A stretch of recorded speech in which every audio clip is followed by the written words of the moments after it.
Chers téléspectateurs de Eagle Kenos Media, nous vous remercions d'être toujours connectés à ce programme rétrospectif.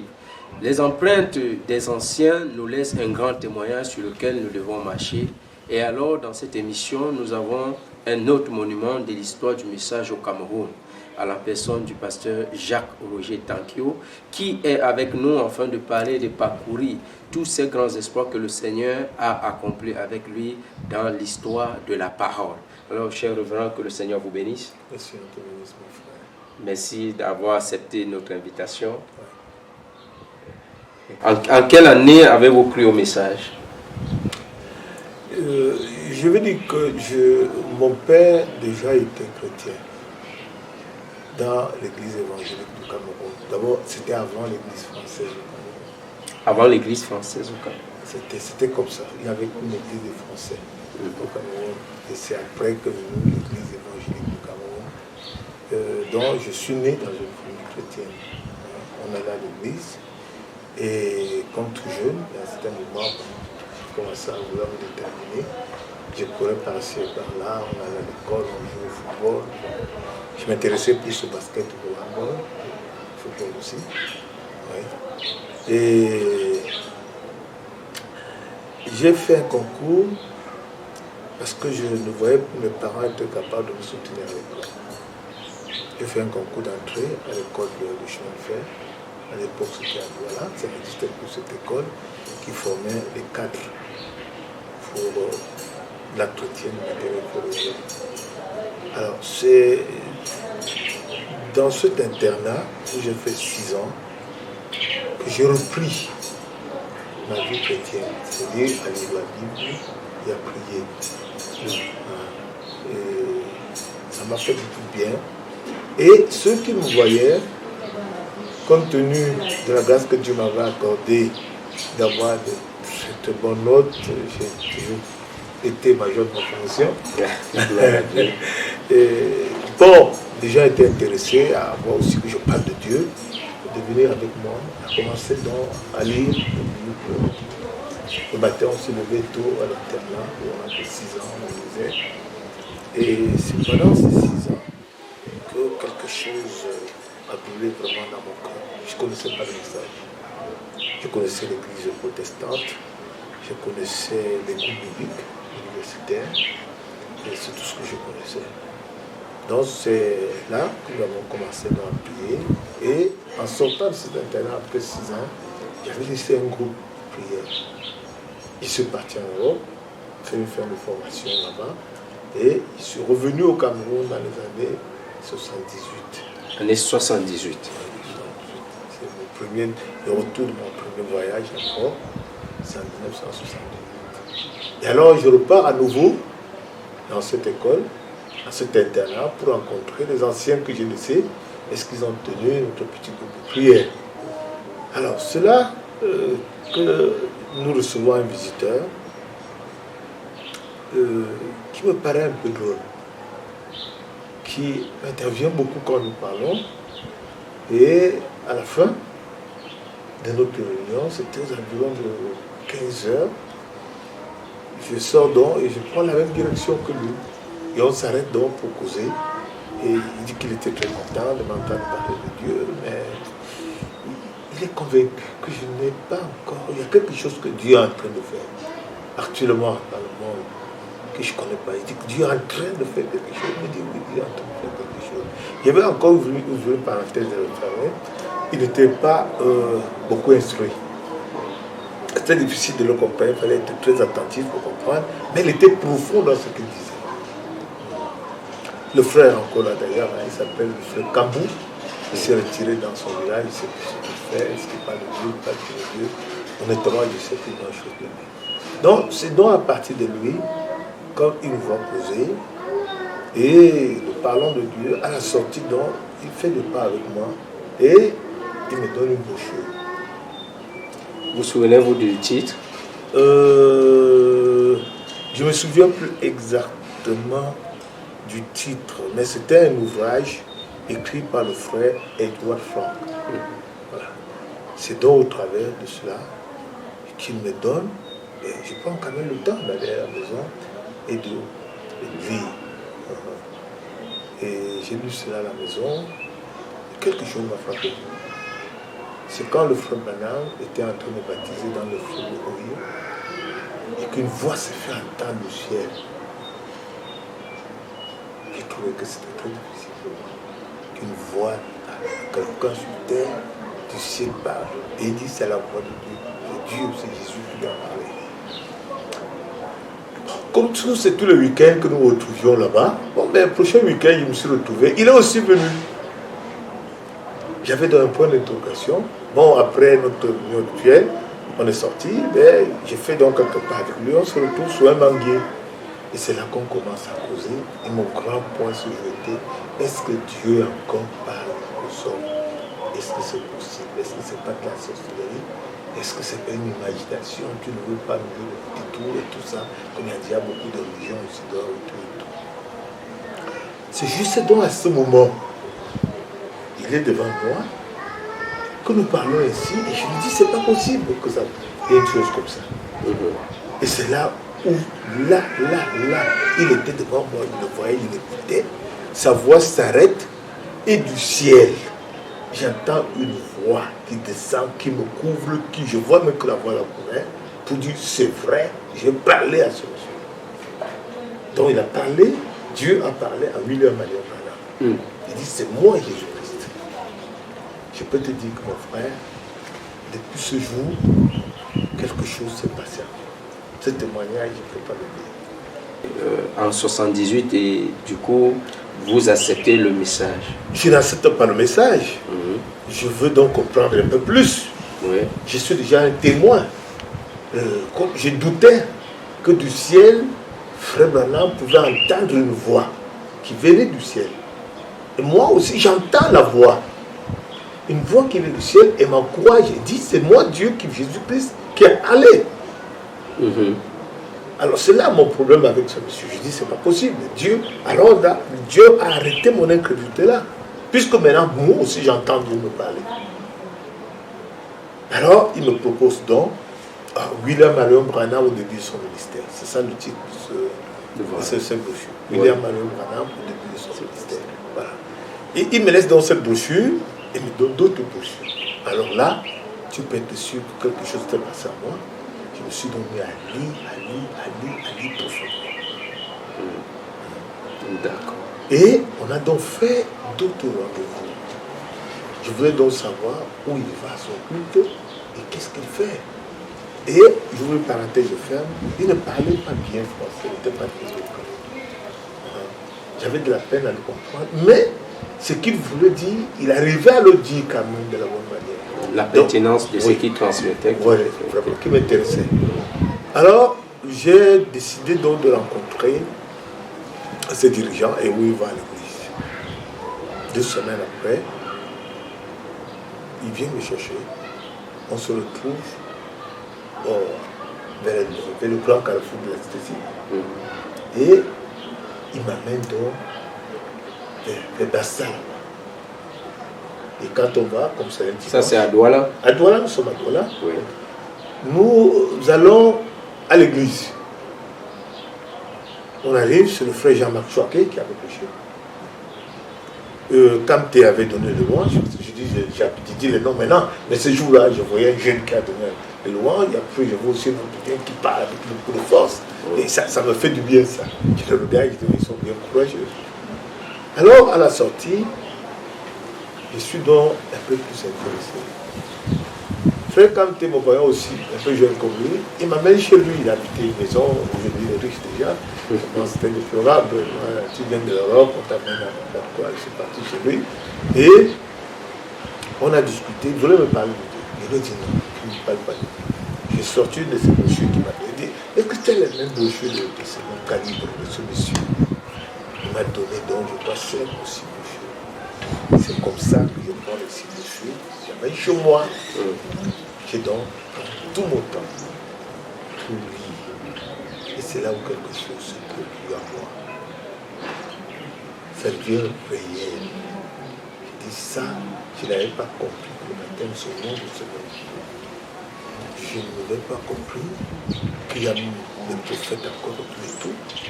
en disant c'est quelque chose. Et c'est comme ça donc que je prends mon baptême. À l'époque, c'était en communauté. C'est au kilomètre 10 que nous sommes. À kilomètre 8 à l'époque, quand on habitait. Les frères nous habitaient étant dans un bas-fond. On faisait des cuites dans une maison. On ne pouvait même pas faire 20 personnes à nous. On a quand même fait sortir. J'étais très émerveillé, arrivé à la maison, et j'ai commencé à lire, j'étais très content. On est parti à l'église, j'étais très content. J'ai écouté la parole de Dieu, on m'a demandé si quelqu'un me prend son baptême, au nom du Seigneur Jésus-Christ. J'ai dit, je donne mon vie au Seigneur, qu'on me baptise au nom de Jésus-Christ. C'est Ouloumé Barthélemy qui va me baptiser, le frère Ouloumé Barthélemy. Alors là, je garde son nom parce que il me baptise sans que je le connaisse. Et un matin, au chemin de fer, je suis en train de recevoir les visiteurs et je leur montre des choses. Je vois un monsieur qui vient me dire, mais c'est toi que j'ai baptisé. Je dis, mais c'est toi qui m'as baptisé. Alors on était donc très contents. Amen. De voir que celui qui m'a baptisé faisait un sage chemin de fer, il voulait être recruté. Et moi, j'étais déjà là-dedans, venant de la France, avec un bon grand cadre, tout. C'était comme ça. C'est ça au début. Voilà mes débuts. Et ça faisait 2-3 semaines, j'ai demandé mon baptême. C'est en Colomita que j'ai pris mon baptême. Et c'était dans une eau fortement sale. J'ai demandé à mon épouse de m'accompagner. Elle était surprise de voir que je descends dans une saleté. Mais là encore quelque chose qui s'est passé. Quand je me baptisais, je ne sais pas ce que les gens ont vu. Mais je sais que tout le monde a crié et il tapait les bras. Je sors où le même intelligent me dit, mon frère, il faut faire très attention. Dieu veut faire quelque chose avec toi. C'est des termes comme ça, moi. Je n'étais pas familier. Non, ça n'était pas familier. Nous descendons maintenant à l'église, c'était une petite salle. Je vais dans la chambre pour échanger, il revient encore, il me dit, j'ai vu quelque chose. Quand tu as entendu les gens crier, c'était comme une lumière qui est descendue sur toi quand tu étais en train de prier. Il me dit, tiens ferme, certainement Dieu veut faire quelque chose avec toi. Je ne sais pas. Ok, merci beaucoup, révérend. Est-ce qu'un peu de mots, vous pouvez nous parler de la manière dont se passait votre appel dans le ministère? Dans l'appel dans le ministère, je ne peux plus préciser, je ne sais pas quel jour. Je sais seulement que, au travers de ces expériences surnaturelles, je lisais beaucoup déjà la Bible, j'aimais beaucoup la prière. Et un jour, on a fait une convention, c'est la première convention que je vois, c'était à Oya, ce genre-là. Je le fais jamais, les noms de Dieu encore à l'esprit, c'est le frère. Et cela, à un certain moment, je sens les frères viennent, ils me posent les mains, je ne sais pas qu'est-ce qu'ils ont vu, qu'est-ce qui se passait. J'étais à genoux, tout le monde priait, courbé, mais moi, on était courbé, mais j'étais plutôt à genoux en train de crier. Ils sont venus me poser au nom de Jésus. Je ne maîtrisais vraiment pas grand-chose. C'est après qu'on m'a dit, attention, Dieu veut t'amener au ministère, je me fais ceci avec toi, Dieu. J'ai dit, donc, si c'est Dieu, je me laisse à Dieu. Tout à fait.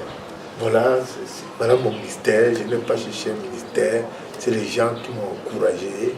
Ce que nous voyons autour de toi, c'est certainement Dieu, c'est le surnaturel. Dieu veut certainement t'utiliser. Aujourd'hui, certainement, ça peut confirmer cela. Je dirais que c'est une confirmation. Je crois que c'était Dieu. C'était Dieu. Tout à fait. Même dans l'église, j'ai vu une bagarre entre les frères. Un groupe qui pensait que c'était Dieu, l'autre qui pensait que c'était un peu une mise en scène de ma part. Je ne connaissais pas le pentecôtisme. Rien. Donc vous n'aviez fait aucune église dénominationnelle? Non, dénominationnelle, bien puisque mon père était chrétien. J'allais à l'église évangélique du Cameroun. D'accord. C'est tout ce que je connaissais. Je parlais en langue, j'entendais qu'il y a Bamileke, Nestor, Nyanz, qui prie pour les gens, des choses comme ça, mais je n'avais jamais vu. Je n'avais jamais vu. Ok, révérend. Bon, mais faisant référence au Saint Ministère, selon Éphésiens chapitre 4, où pouvons-nous vous situer? Éphésiens, évangéliste, pasteur? Je vais dire la vérité, j'aime parler de Dieu et les amener à croire. Si je peux parler de Dieu à quelqu'un, qu'il croit, je suis très content. Donc, très vite, j'ai aimé ça. C'est-à-dire, quand je parle, les gens ne croient pas, je pleure. Je sais que Dieu ne peut pas avec moi. J'aime parler, les gens sont touchés, les gens donnent leur vie, les gens se confessent, les gens abandonnent le péché. Donc ça, au vu de cela, on peut directement déterminer ce que c'est évangéliste. Ok. Je n'ai pas... Parce qu'en réalité, je ne sais pas. Je préfère vous laisser tous les gens dire ce qu'ils veulent de moi.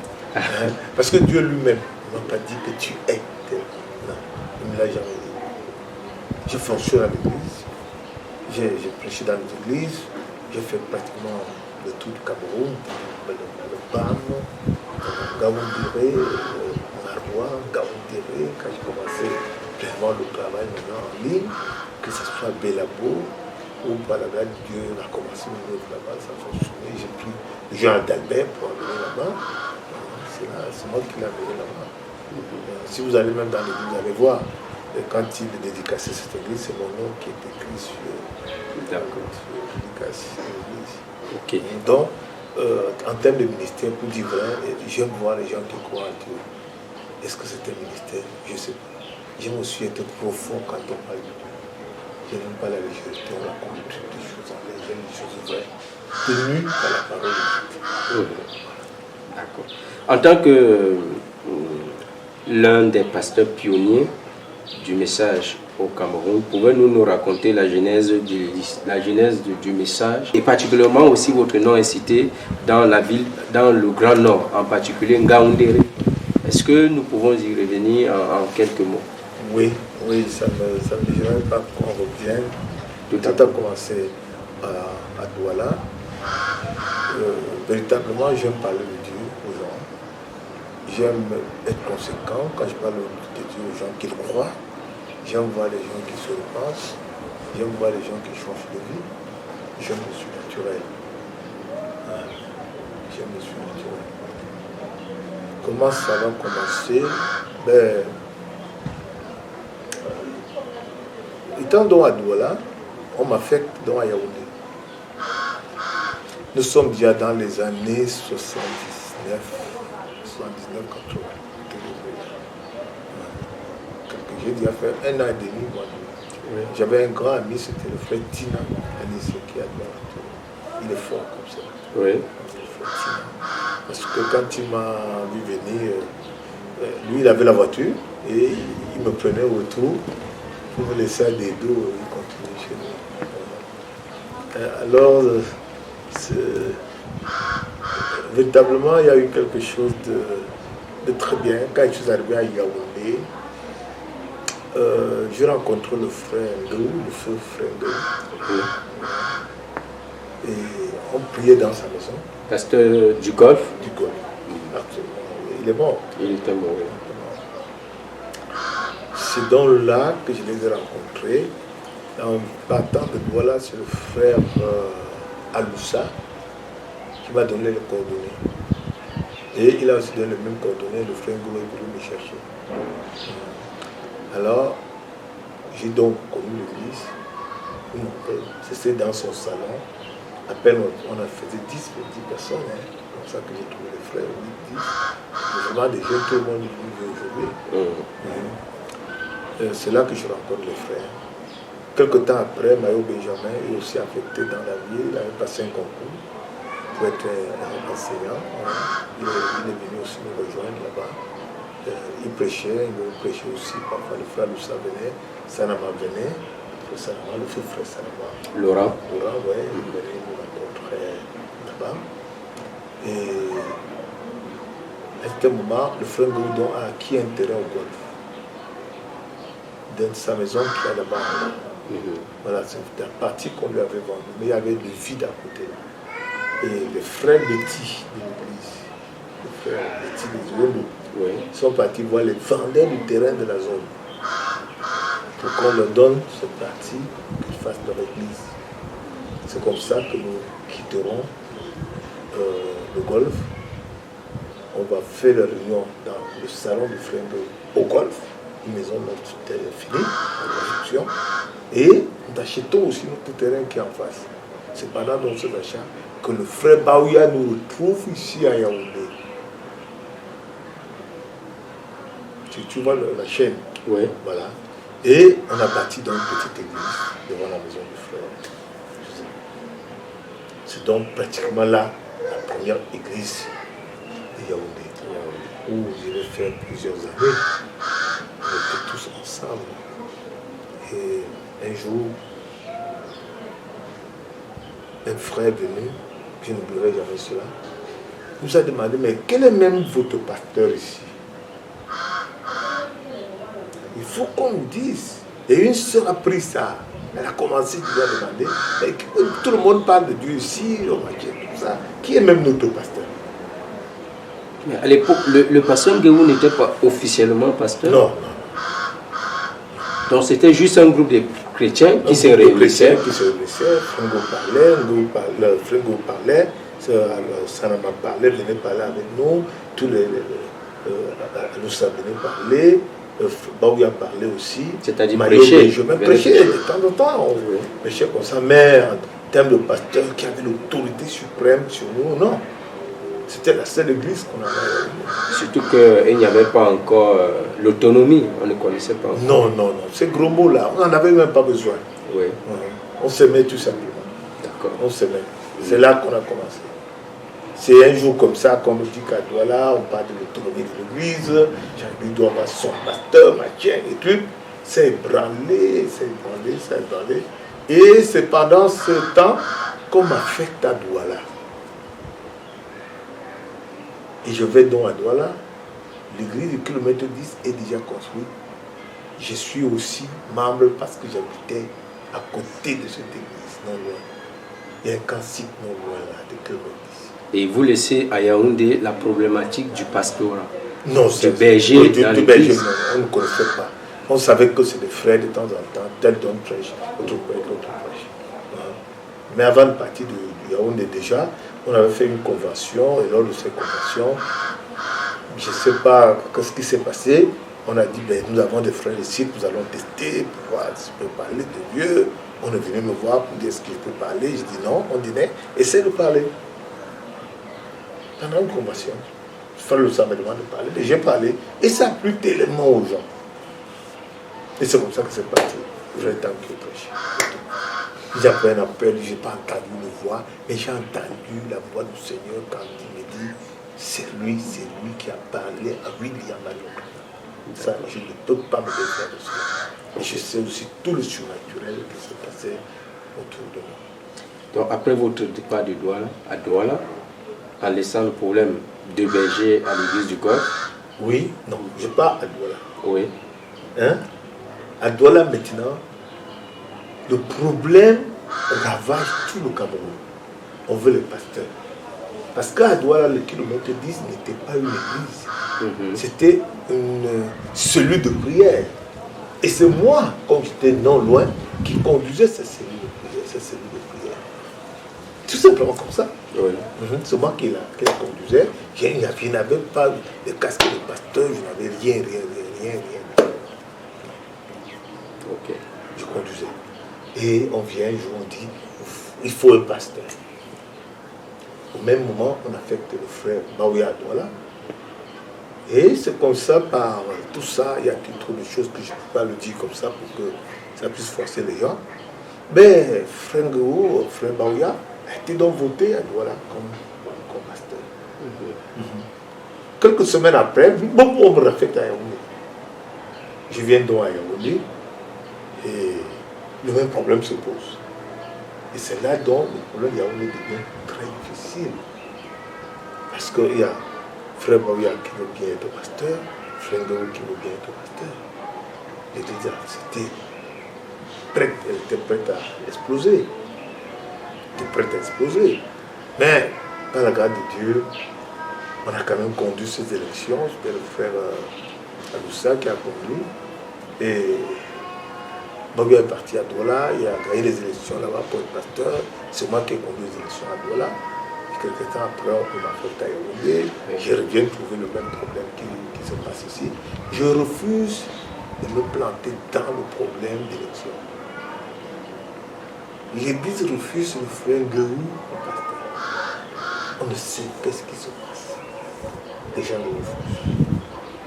C'est donc à ce moment qu'un frère dit, comme le frère Guérou, on le refuse. Mais nous, présentons le frère Jean Tampio, de temps en temps, nous aussi exhorte. Mais qu'est-ce que vous pensez de lui? Toute l'Église s'élève, dit non, mais nous voulons que du pasteur. Bon. C'est comme ça que je deviens pasteur. Oui. Et un matin, il y a le problème. Beaucoup de problèmes. Je ne veux pas rentrer dans les détails parce que ce qui s'est passé pour faire de tout le monde. Oui. Et j'étais obligé de quitter le golfe pour me retrouver à Comédie. Et quand je quitte ici le golfe pour me retrouver à Comédie, il y a donc un groupe de frères qui me suivent. Le frère Gou qui est à côté de l'église, et un groupe de frères le suivent. Baoué étant passé à Douala, revient à le pied à Douala et à Yaoundé. Et ici, un groupe de frères le suivent. La seule église qui est à Yaoundé, voilà comment une église devient maintenant, devient trois églises. Donc on peut dire que ça a permis aussi l'expansion Mais je ne veux pas utiliser ce terme avec mon âge actuel. À cette époque-là, on pouvait dire ça, mais maintenant, et je crois que tout doit se faire en ordre. Selon le temps de Dieu, que ça porte son fruit escompté. Parce que durant les jours qui ont suivi, il n'y avait pas d'amour, pas de communion entre nous. Il y a des choses que je n'aime pas dire. J'étais même traduit au tribunal par un frère. Je n'aime pas beaucoup parler de ça. Parce que c'est des choses qui m'ont beaucoup influencé dans la marche chrétienne. Mais le Seigneur a pourvu, nous avons abandonné, j'ai abandonné ce tribunal. On est resté à Comédie, après on a acquis le terrain qui est de l'autre côté. C'est comme ça que j'y suis jusqu'aujourd'hui. Avec beaucoup de mouvements. Je suis affecté à Douala, je suis affecté à Belabo, je suis affecté à Ngaoundéré, de Ngaoundéré. Je vais à Maroua avec l'évangile, avec l'évangile à Maroua. C'est nous qui allons là-bas. C'est moi qui retrouve Kémy dans un carrefour, frère Saramaloura, le reconnaît comme un fils d'un de ses frères du village. Ah, mais il dit, tu es où maintenant? Il dit, je viens d'être affecté ici, nous faisons tout et tout pour connaître sa maison et diriger quelques frères qu'on avait chez lui. Et c'est comme ça que je commence à être très très fort de son côté du nord. Ok. Et en Ngaoundéré, j'y étais. J'ai vu dans le bureau du pasteur, parce que c'est le pasteur lui, qui est actuellement pasteur de cette église qui fut la première. Le classement de photos met votre photo au début. Oui, c'est moi, pour être vrai, c'est moi qui parle du message dans la vie de Ngaoundéré. Le premier, c'est autour de moi. Et comme j'avais un camarade que j'ai rencontré en France, qui était revenu en Ngaoundéré, il avait un bon poste sur le plan administratif dans la ville. Il m'a donc donné le terrain, il m'a fait gagner le terrain qui est à côté où l'église est actuellement. À l'époque, nous n'avions pas de dossier. Non, on n'avait pas de dossier sur le plan administratif pour prêcher. On utilisait le dossier de l'église baptiste du Cameroun. C'est là où j'ai connu très bien le frère Koba. C'est pourquoi quand vous allez là-bas, c'est considéré comme une terre appartenant à l'église baptiste. Ils ont même dit dernièrement qu'ils ont eu des petits problèmes. Ils ont dit, vous avez volé notre nom pour acquérir un terrain. C'était comme ça, c'était comme ça. J'étais là-bas, j'ai travaillé là-bas, j'étais allé à Garoua, à Maroua, à Ngaoundéré, à Gaoudal. Il y a des petites gares là où on a essayé de mener l'œuvre. Et quand je partais, là, j'ai laissé tout au frère d'Amer, Tungumba, qui a... À Belabo. Oui, il était déjà à Belabo. Il a vraiment maintenu, il a fait la flamme partout là. Oui, d'accord. C'est-à-dire Yaoundé, Ngaoundéré, et vous allez jusqu'au nord, c'est-à-dire à Garoua. Maroua jusqu'aussi? Oui, Maroua, c'est moi qui ai amené l'œuvre avec le frère Sam Laurent à Maroua. Ah, d'accord. Oui, et le frère Sam qui est là maintenant, nous sommes partis le chercher. Dans son village pour l'amener là, pour qu'il soit pasteur à Maroua. D'accord. En regardant les réalités de la foi d'aujourd'hui, nourrissez-vous des regrets par rapport à votre époque?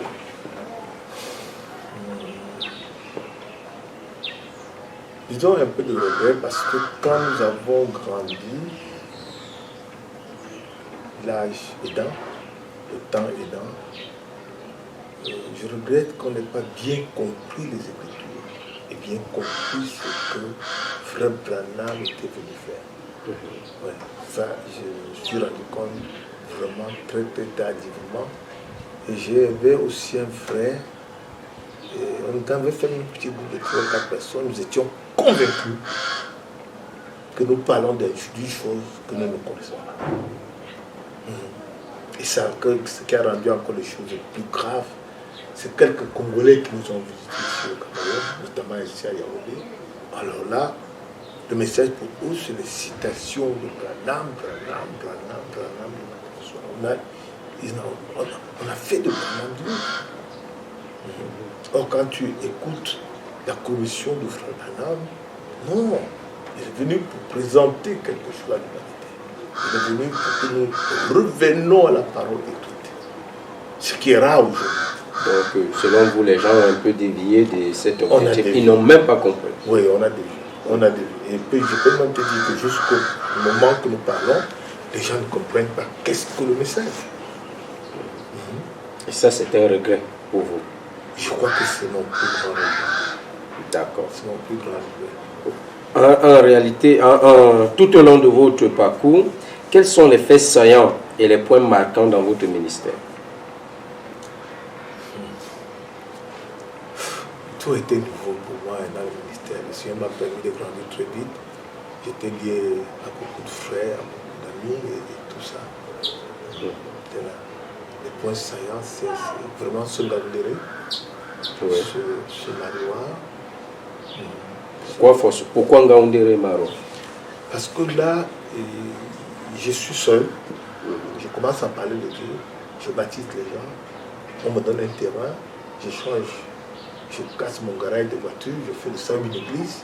Tout le monde en Ngaoundéré connaît qu'il y a un message. Que Dieu a envoyé un message. Oui. D'accord. Et Marois? Marois, je n'ai pas eu le temps de faire l'évangélisation dans la vie. Mais on a formé un groupe. Je suis parti chercher le frère Sanama. Ça, je me souviens encore. C'était ici devant ma cour, et on a pris un train couchette qui nous a amené en Ngaoundéré. Quand on a pris la voiture, je suis parti de ça à Marois. Lequel des frères Sanama? Roger. Qui est pasteur de Marois actuellement? Pasteur de Marois. D'accord. Vous avez engendré beaucoup de fils dans le ministère. Quel rapport entretenez-vous à ce jour avec ces derniers? Le rapport, c'est des rapports un peu conflictuels parce que sur mon ministère, les gens quittent sans avoir bien compris pour aller faire leurs églises. Il y en a beaucoup, je ne peux pas les citer ici. S'ils entendent, s'ils voient se casser, ils vont se reconnaître. D'accord. Surtout dans la ville de Yaoundé. Oui. Pour vous, c'est une déception? Pas une déception, tout ça, c'est lié à une mauvaise compréhension des Écritures, du message du temps de la fin. Une mauvaise compréhension, une mauvaise interprétation du message. Parce qu'il n'y a que quelques 5 ans aujourd'hui, moi que vous parle, j'ai fait un voyage et je lisais beaucoup les brochures de Frère Franck, je ne comprenais pas, j'ai fait une visite là-bas, je suis parti de voir personne, on a causé. Et c'est là qu'il a commencé à m'ouvrir les yeux pour que je comprenne un certain nombre de choses. Le message, c'est plus profond. D'accord. On ne divise pas une église pour aller faire une autre église. Non, non, ça c'est aboli. Justement, on va aborder cette question. Et quel conseil pouvez-vous prodiguer aux jeunes ministres qui sont sur le chemin d'évangélisation? Voilà, qu'ils aillent sur le terrain d'évangélisation, qu'ils soient certains déjà qu'ils ont bien acquis, qu'ils ont bien compris, avant d'aller faire une église. On ne fait pas une église pour se débrouiller. On ne fait pas une église pour avoir de l'argent. Parce que le problème, actuellement, c'est une jeunesse qui n'a pas pu s'insérer dans la vie sociale, qui se cache maintenant dans l'église pour avoir de quoi manger. Et c'est à force de cela qu'il y a tellement de choses honteuses à parler par rapport au message. D'accord. Ok. Bon, de nos jours, nous avons constaté que beaucoup de pasteurs, à leur mort, ce sont leurs enfants qui remplacent directement. Que pensez-vous de ce système? Est-ce qu'il n'y a pas de prédicateurs dignes de confiance qui peuvent prendre la relève? Je crois que c'est une erreur. Si c'est un appel de Dieu, voilà Dieu. Mais quand c'est une touche politique, ça n'a rien à voir, ça ne donne pas le gloire à Dieu. Les preuves sont là. Les touches politiques, ça existe? Oui, bien sûr. C'est-à-dire que vous jonglez pour placer votre fils devant ceux que vous croyez même qu'ils ont le ministère. Mais vous voulez pérenniser votre nom dans une assemblée. Vous faites de votre fils un prédicateur, un pasteur, alors qu'il n'a pas un appel. À votre avis, c'est dû à quoi? Il n'y a pas de jeunes d'autres prédicateurs dignes de confiance? Non, c'est un manque de connaissance, premièrement, un aveuglement de l'ennemi. C'est un aveuglement de l'ennemi. Même moi, j'ai mon fils qui est pasteur en Italie. Il est pasteur en Italie. Je suis parti là-bas lui imposer le main. Et je lui avais donné cette condition. Tu veux faire l'église, tu commences par l'évangélisation. On ne divise pas une église pour faire une église. Non. C'est pas biblique. D'accord.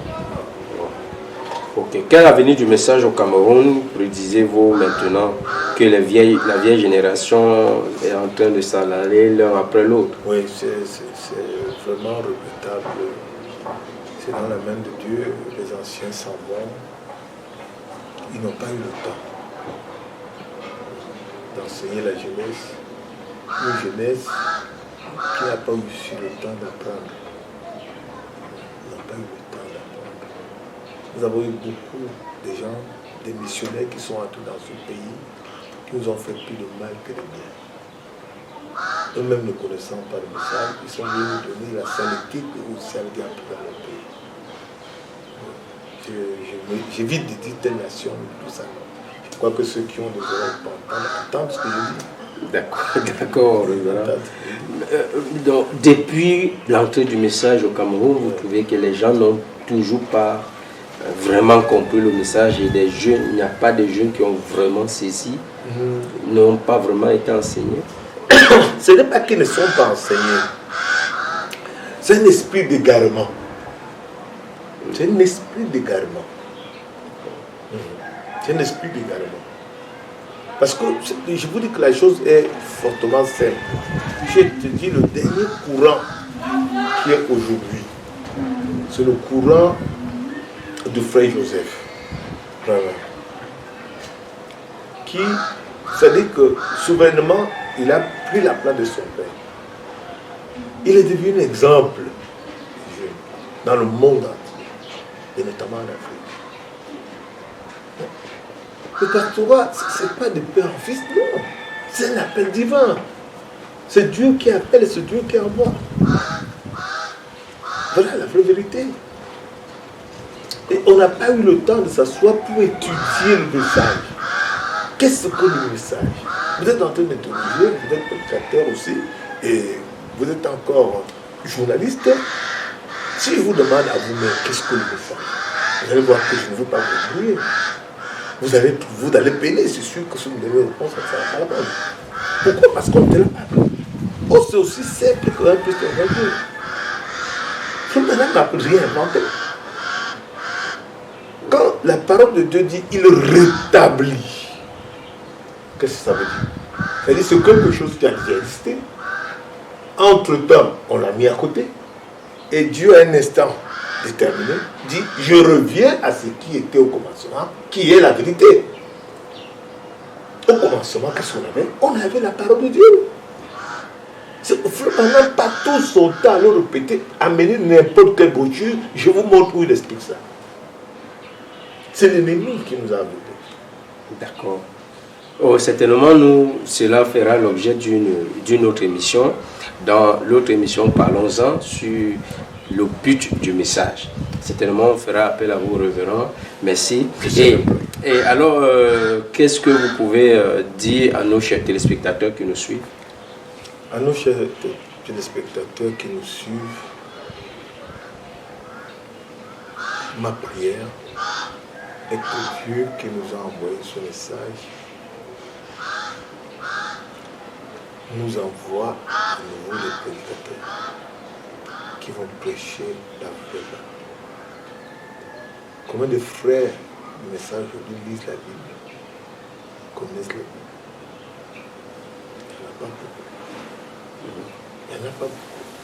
Qu'est-ce qu'on a appris aux gens? À discuter autour des citations, des prédications de Frère. Frère Branham ne l'a pas dit de faire ça. Il n'a jamais enseigné ça. Il nous a laissé, la Bible dit, revenez à la parole. Revenez à ce qui est écrit. Revenez à l'enseignement de Paul. Revenez à ce qui est écrit au commencement. Voilà tout ce que Frère Branham nous a dit de faire. Hein? Il dit, observez, aujourd'hui tout le monde parle de cet horaire. Nous avons la révélation de cet horaire. Vous pouvez avoir la révélation de quelque chose qui n'est pas écrit. N'écris pas ce qu'on dit de cet horaire. C'est. Qu'est-ce que tu dois dire? Tu sais rien. Tu te tais. Là, la Bible se tait, tout le monde doit se taire. Parce que pour soutenir une doctrine aujourd'hui, il faut avoir une écriture. Tout ce que Frère Branham a dit, c'est écrit dans la Bible. Je dis bien tout. Là, on peut y revenir même 50 fois, il te fait preuve, je te dis n'importe quelle doctrine, dis n'importe quelle citation de Frère Branham, je te montre ce qui est écrit dans la Bible. Cela veut dire, quand je dis que je parle du message, c'est-à-dire j'enseigne ce qui est dans la Bible. Maintenant, éclairé par le prophète de Dieu. C'est pourquoi aujourd'hui, vous n'entendez plus le baptême du Saint-Esprit. Vous n'entendez plus sur le toit de la parole. Vous n'entendez plus tout ça. Tous les scandales sont dans l'Église. D'accord. Ok. Et quel est votre avis sur la chaîne Eagle Kenos Media?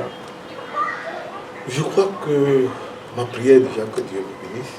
Amen. Que vous venez jusqu'à chez moi pour qu'on en parle.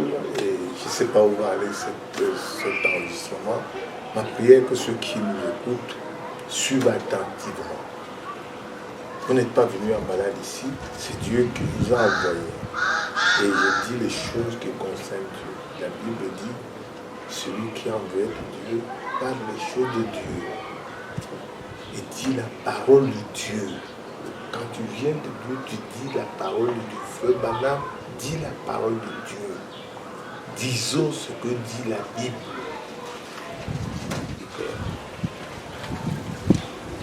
Merci beaucoup, pasteur, d'avoir accepté notre invitation. Merci, c'est moi qui vous remercie. À très bientôt. Et je me sens bien. Merci. Gloire à Dieu. Alors, chers téléspectateurs, que le Seigneur vous bénisse. Merci de nous avoir suivis jusqu'à la fin. Portez-vous bien d'ici là. Portez-vous bien et que le Seigneur vous bénisse et qu'il continue à nous éclairer au travers de ce message. Shalom.